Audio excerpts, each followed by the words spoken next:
Paano kung si Miriam Defensor ang presidente ng Pilipinas?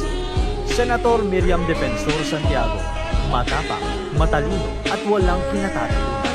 Isa sa mga piling politiko na talagang hinangaan at pinakinggan ng mga tao.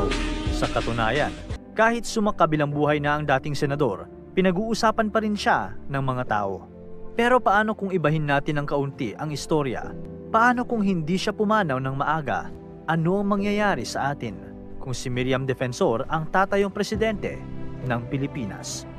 Katatapos lang magbilang ng COMELEC sa mga boto para sa presidente ng Pilipinas at sa huli, babae ang lumabas, ang pangatlong babaeng presidente ng Republika ng Pilipinas. Inanunsyo na sa publiko na si Miriam Defensor Santiago ang tatayong presidente ng bansa. Kilala natin si Miriam Defensor para sa kanyang mga maapoy at matatalinong salita tuwing nakikita natin siya sa TV. Ito ang dahilan kung bakit binansagan siya na The Iron Lady ng Pilipinas.